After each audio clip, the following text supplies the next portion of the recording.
Hello and welcome to Ukraine in Flames, a special project by Ukraine Crisis Media-Center, NGO Euro-Atlantic Course and Analytical Center of Ukrainian Catholic University. My name is Victoria Zabian. I'm head of the UCMC Press Center. Please like, share this video and subscribe our channel to stay tuned. Ukraine is doing everything to increase the pressure of all international partners on Russia, as the country that started the war in the 21st century in the very heart of Europe.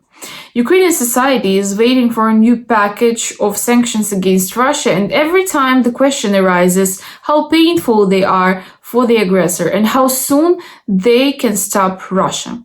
How effective are imposed economic sanctions against Russia is the topic for today's episode. And we start with the comment by Dmytro Boyarchuk, Executive Director of CASE Ukraine. He says that, unfortunately, Russia still has enough economic strength to overcome the impact of Western sanctions. Sanctions that have been imposed on Russia are painful for the economy, but they still leave enough resources to continue the war. All sanctioning measures that have been imposed increase transaction costs for making business in Russia, reduce level of comfort, simplifies the economy in the sense that the economy loses its sophistication. It becomes more primitive. But still, Russian economy remains functional. They have enough hydrocarbons, they have enough grains and other foods, metals, they have enough labor force, and they still have substantial export proceeds from energy and food exports. Russian economy is deteriorating, but it remains functional and live enough to sustain this war for long. There are two critical points which might make Russia unable to continue their aggression. First, strong embargo on Russian oil and gas. In this case, they will lose major part of their export proceeds. But even this measure will not be enough because due to sanctions, Russia do not have much opportunities to spend the foreign currency it earns from exports. They have more foreign cash than they can spend on import. So the second, really critical hit should be through damage for internal demand, which translate into losses for budget revenues. Without damaging internal consumption, Russia will have enough funds to feed this war as long as they want. That is why it is important for foreign companies to stop operating in Russia and withdraw. No tax payments in Russia, no consumption in Russia, no salary payments in Russia. This is a way to make Russian economy suffocating. Expert and researcher Alexander Shepotilo underlines that there are several directions where the powerful job must be done in the context of sanctions against Russia. Work on transport blockade in the short term, work with China to join the sanctions, and of course total embargo on Russian oil and gas are among needed measures. Hello, my name is Alexander Shepotilo. I'm a senior lecturer at Aston University. And today I will talk about Russian trade and sanctions in conjunction with the current war that Russia wages on Ukraine. So I'll talk about some potential effects of trade sanctions on Russia. And there are certain myths and certain misconceptions that people say. Some people have unrealistic expectations about what sanctions can do. Some other people say they have no effect, say they will not work, or they say that it will impose a high cost on G7 and EU countries. And both of these misconceptions are actually incorrect.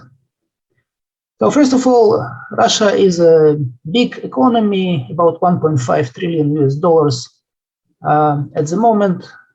Before it started the war, its trade is about 40 to 50% of GDP, 40% without services, and 50 if you include services trade. And according to theory, so you just calculate what is the maximum sanctions can be imposed with trade sanctions on Russia. It will be about 20 to 35%.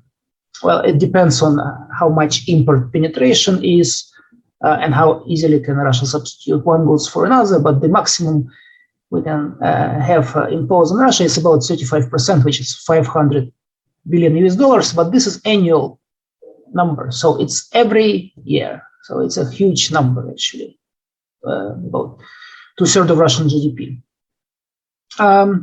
Then, all right. So, what kind of sanctions can be imposed, and in which way to impose the sanctions? So G7 and EU are about 45% of Russian export in total, while China adds another 17. All right. So China is a big player, but EU and G7 is 3 times larger. So they are much more have leverage. But involvement of China would help as well. And another point is that if some people say that China can cover whatever losses Russia has in terms of trade with G7, is absolutely incorrect. It will have much less for much higher price from China. Then, in terms of what kind of sectoral sanctions there are, if we look at the Russian export to G7, it's about 2/3 oil and gas, or 3/4 raw materials.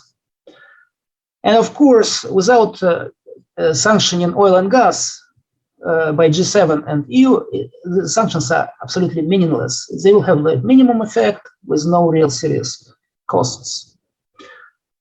Also, we should keep in mind that imports of Russia from G7 is about 70% are some high-tech machinery, medicine, transport. So these are all things that that probably Russia can substitute and gets from other places. Therefore, if we G7 in the EU impose sanctions on Russian imports, that will hurt the Russian ability to produce military equipment, for example, and it will hurt a lot. Then, all right, so oil and gas are very important, but in which way can the sanctions be imposed? In the long run, I think that the way to go is to strip Russia of the MFN status by WTO, and then every WTO member impose a unified tariff of about 35 to 50% will be the right way to do, including oil and gas. But these are long run, and in the short run, such things as trade blockade of trade routes and sea routes is very effective. And in this short run, effects are very visible at the moment.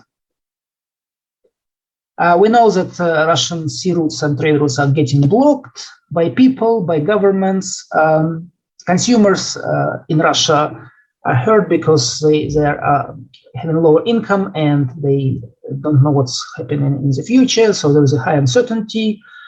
Then multinationals pull out of Russia, so therefore trade of intermediate goods is getting smaller without even sanctions in some areas.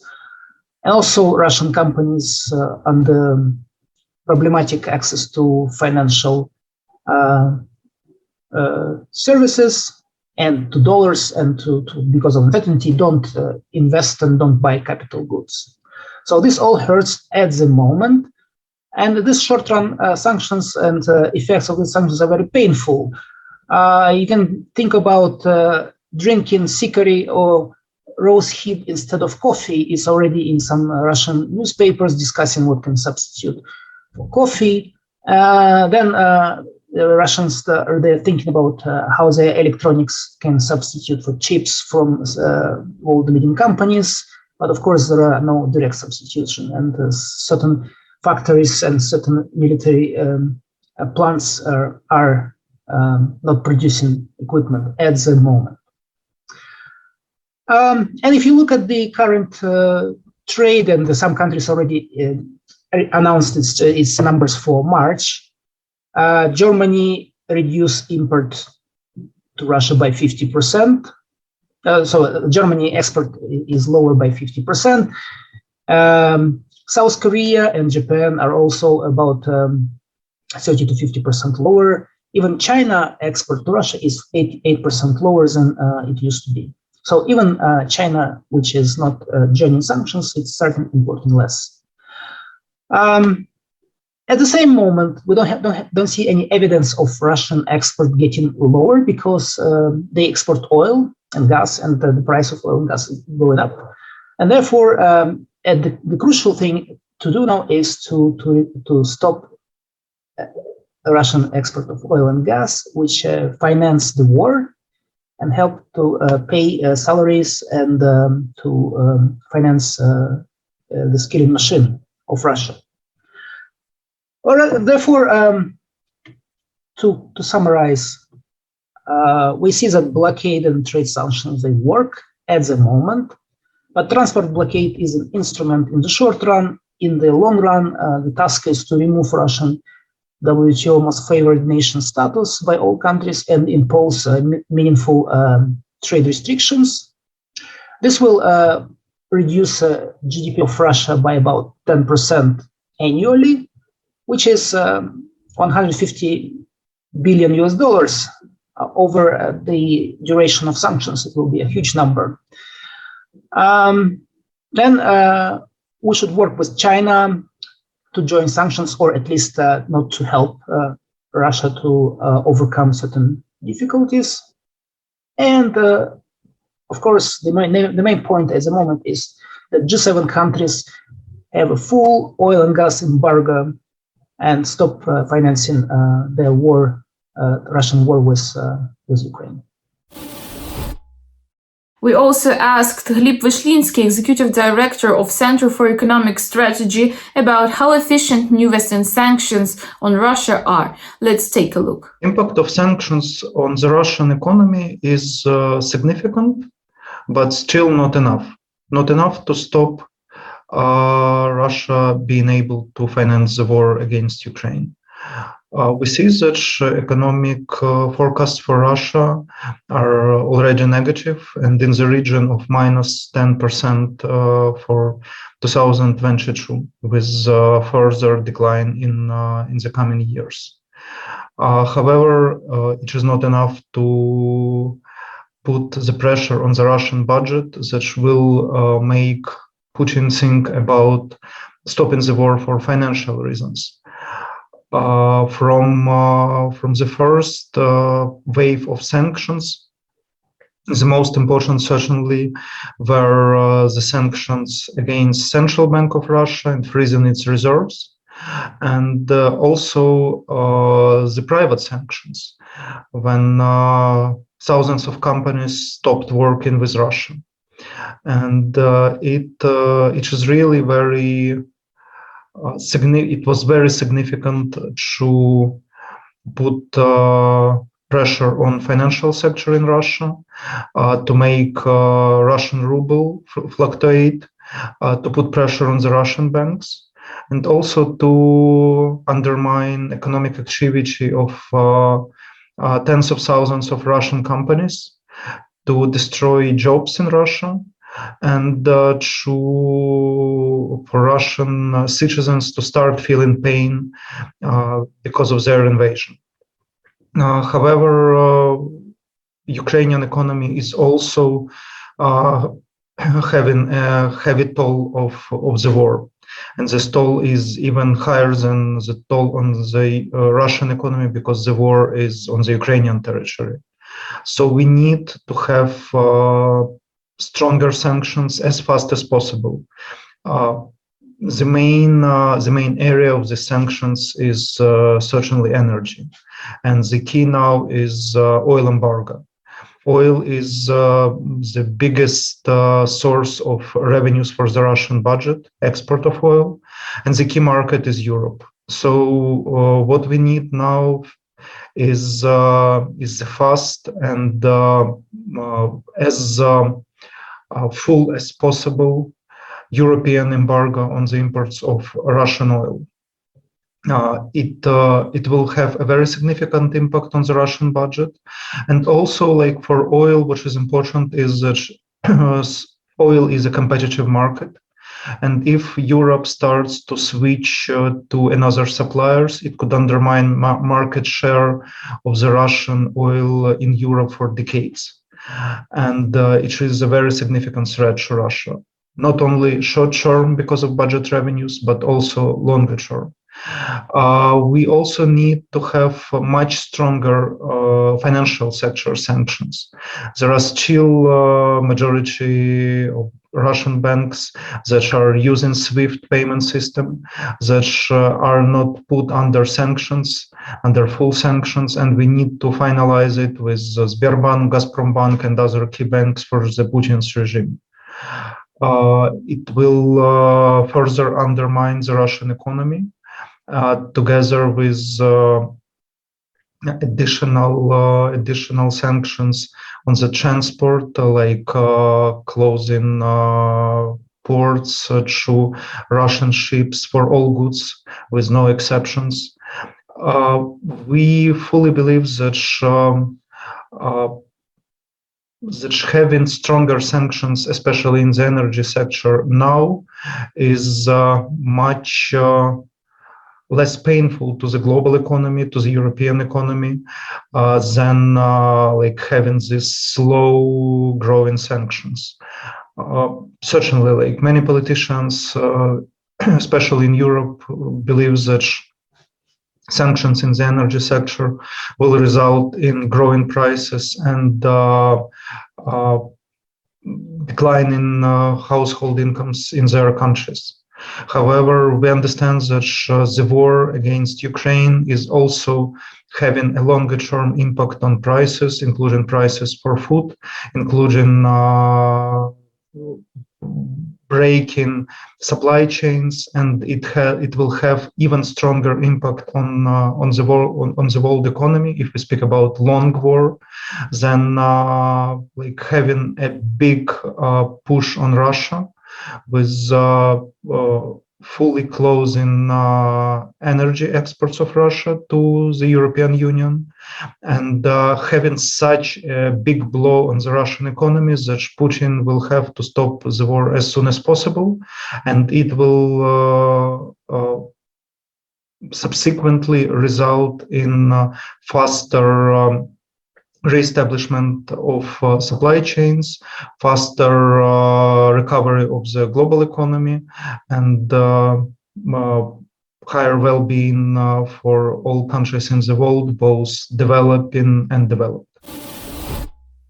It seems like a lot of work should be done to stop the aggressor, and Ukraine hopes that the whole world will be more and more active in its will to set the peace in Europe. You've been watching the special project by Ukraine Crisis Media-Center, NGO Euro-Atlantic Course and Analytical Center of Ukrainian Catholic University, Ukraine in Flames. In description to this video, you can find the information about how personally you can help Ukraine against Russian aggression. Everything is gonna be Ukraine.